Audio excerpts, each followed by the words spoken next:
as ondas estavam oriçadas. O vento contrário não permitia que toda a técnica, toda a habilidade dos pescadores da Galileia fossem empregadas ali. Nem sempre estamos preparados para as contingências, por mais treinamento que temos. Psiquiatras também tomam remédios controlados. Pastores também precisam de oração. Os médicos também se enfermam. E todos nós, por mais treinamentos que temos, somos gente, homens e mulheres, frágeis, que precisamos constantemente de sermos sustentados pelo milagre de Deus. E aqui está uma cena muito curiosa, o combo da aflição, alta madrugada, solidão e ventos contrários, a junção do pavor, a junção do desespero. Eles precisariam remar apenas por algumas horas, e muitas horas se passaram. Eles já eram para ter chegado em Cafarnaum, aportado à praia, mas eles estavam sendo solapados cada vez mais para o meio do lago da Galileia.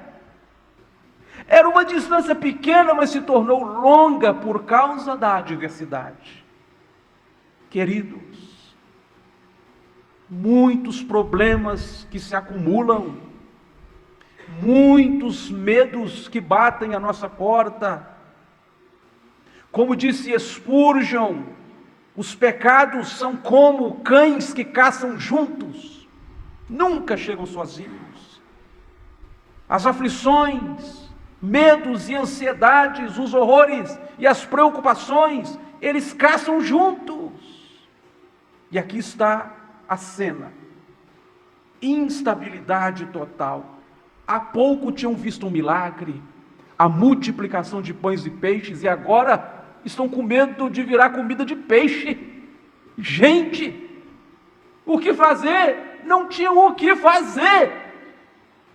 Puxa, acorda, alivia o mastro, tira a água do barco, e nada.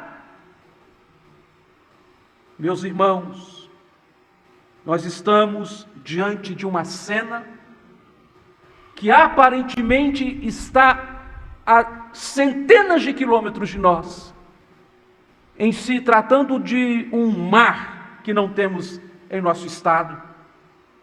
Mas e os nossos corações, que constantemente são solapados por ondas de problema, constantemente são varridos por preocupações, e não é rara a sensação de que é o nosso fim, acabou, não tem mais jeito. Para piorar, a dor nos confunde. Via de regra, quando nós estamos feridos, nós ficamos ríspidos. Há uma lenda de um leão voraz, que toda a sua ira estava condizendo com um espinho na sua pata, até que alguém retirou aquele espinho e ele se tornou um amigo do seu Salvador. Uma lenda, uma metáfora, dizendo que muitas das nossas iras, muitas das nossas ferocidades, muitas das nossas irritações, é de alguma angústia que nos aferroa. Só você sabe. Quando você é mais ríspido com seu filho, sua esposa, seu marido, funcionário, patrão, só você sabe da sua dor. E nós precisamos de alguém que alivie esta carga em nosso peito. E aqui está. A dor é terrível, a preocupação é medonha, que eles encaram a solução do problema como um problema maior.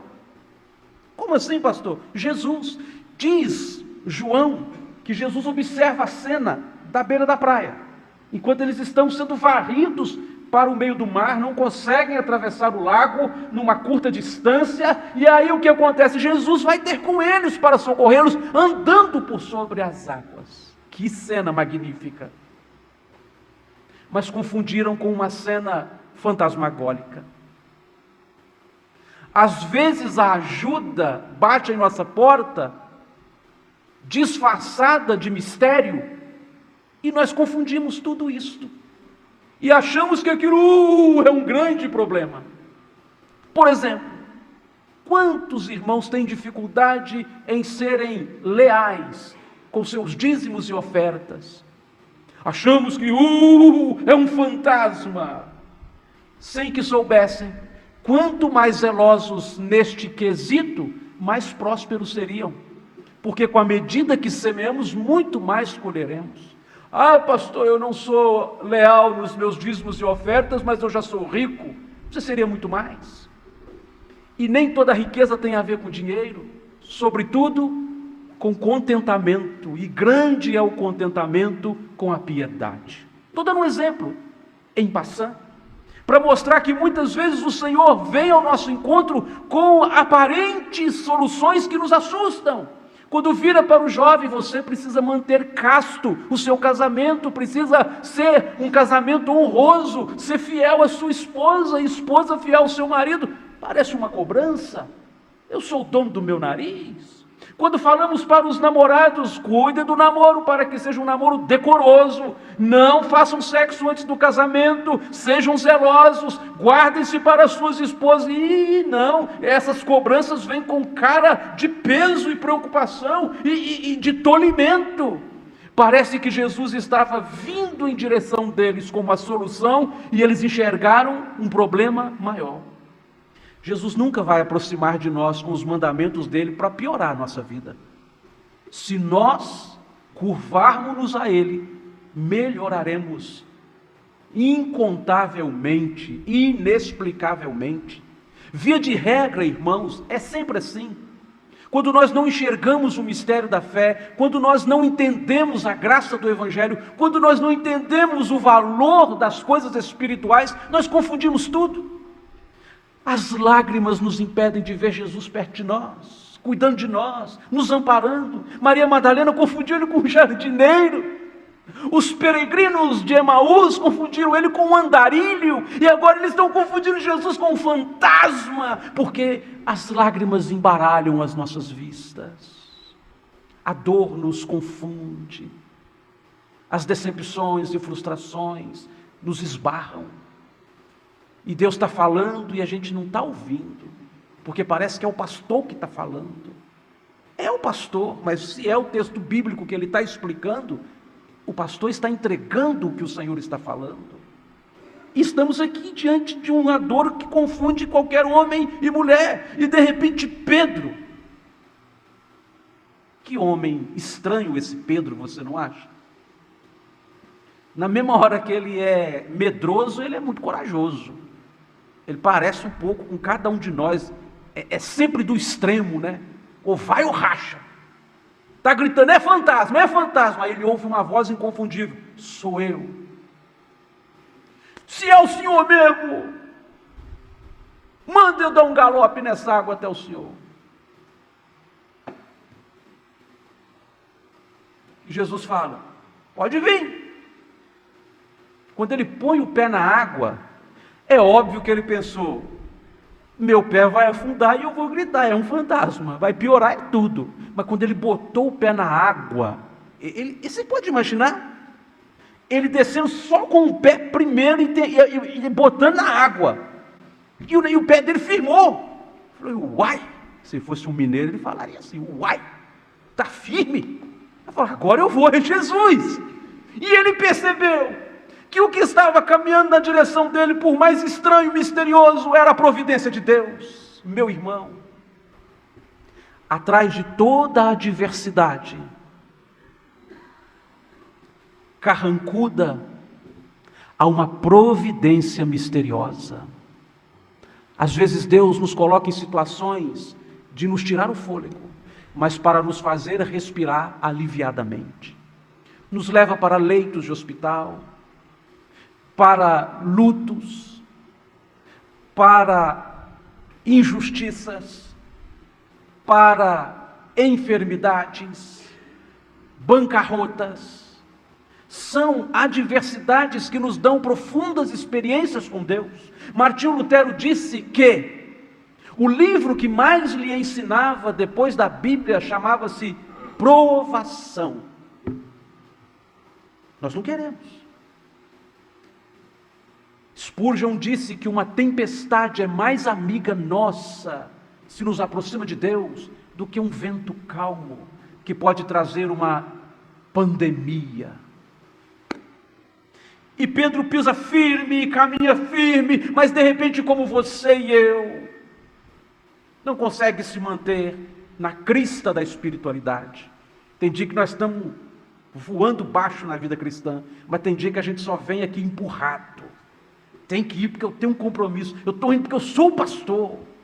Tem disto. Você não consegue manter a sua fé em alto nível o tempo todo. Você precisa de que alguém te mantenha. E de repente ele olha as ondas com a sua altura, o vento com a sua gritaria, e ele dá valor às coisas que estão ao redor dele, e ele se esquece de olhar para o Cristo no centro da história, e ele começa a afundar, irmãos. Quando ele começa a afundar, você ouve a mais curta oração da Bíblia: Senhor, salva-me!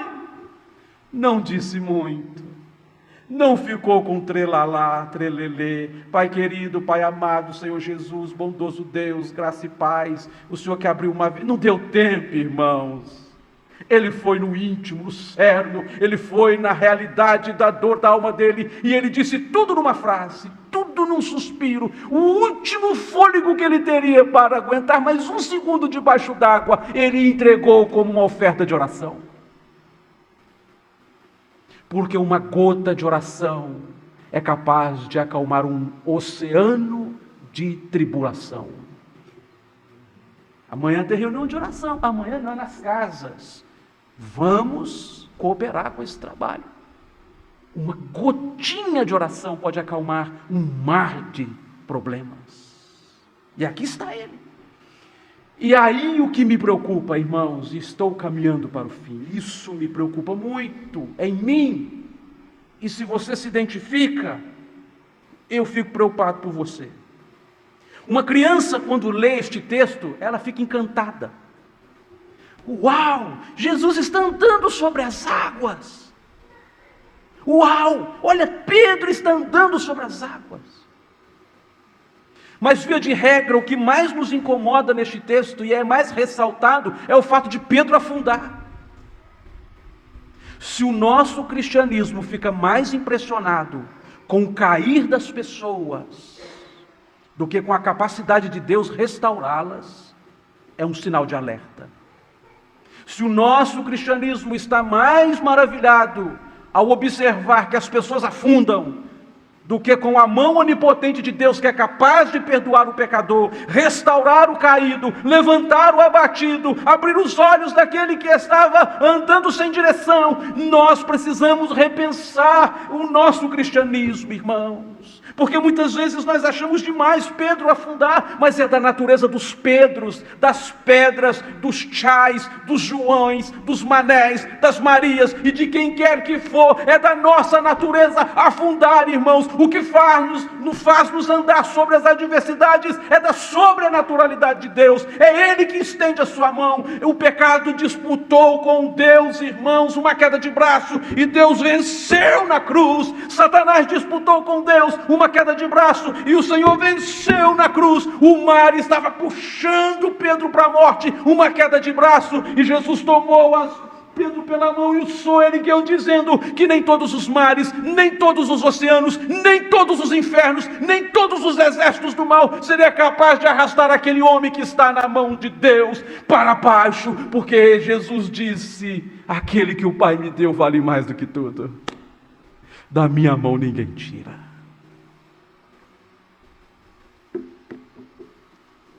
E subiram no barco. Pedro molhado do pescoço para baixo.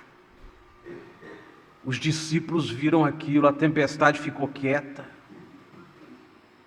E eles adoraram a Deus. Tu és o Filho de Deus. Tu és maravilhoso.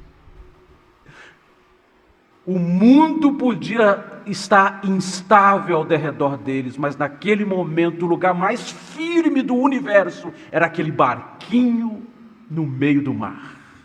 E ali eles levantaram um altar de adoração a Deus.